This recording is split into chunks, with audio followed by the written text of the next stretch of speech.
মিথ্যে নাটক করে বিগ বসের খেলা শেষ করলো ছদ্মবেশী রাঙা। হ্যাঁ বন্ধুরা, আমরা এমনটাই দেখতে পাবো রাঙামতি তীরন্দাজ ধারাবাহিকের আগামী পর্বগুলোতে। সত্যজিৎ ও তার পুলিশ টিম গভীর জঙ্গল থেকে রাঙাকে উদ্ধার করে ঠিকই, কিন্তু রাঙা কোনো কথা বলতে পারে না, শুধু মুখ দিয়ে জন্তু জানোয়ারের শব্দ করে আর হিংস্র পশুর মতো আচরণ করে। রাঙাকে হোমে আনা হয়, কিন্তু রাঙা চিনতে পারে না কাউকে, এমনকি প্রমিতাকেও চিনতে পারে না।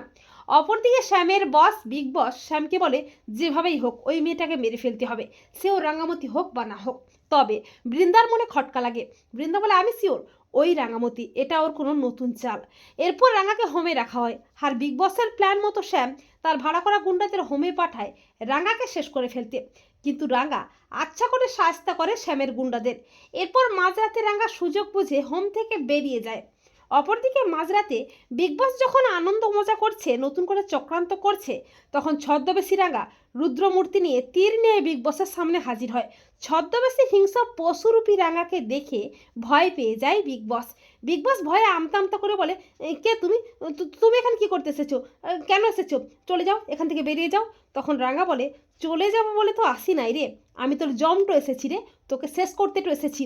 অনেক অন্যায়টো করেছিস, অনেক পাপ কাজটো করেছিস, আর নয়, তোর পাপের ঘোড়াটাও পূর্ণ হয়েছে, এবার তোর বিনাশ কালটাও এসে গেছে।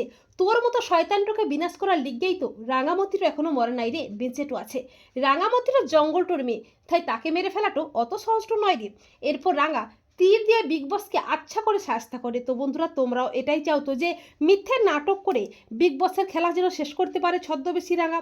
কমেন্ট করে এক্ষুনি জানিয়ে দাও তোমাদের মতামতটি।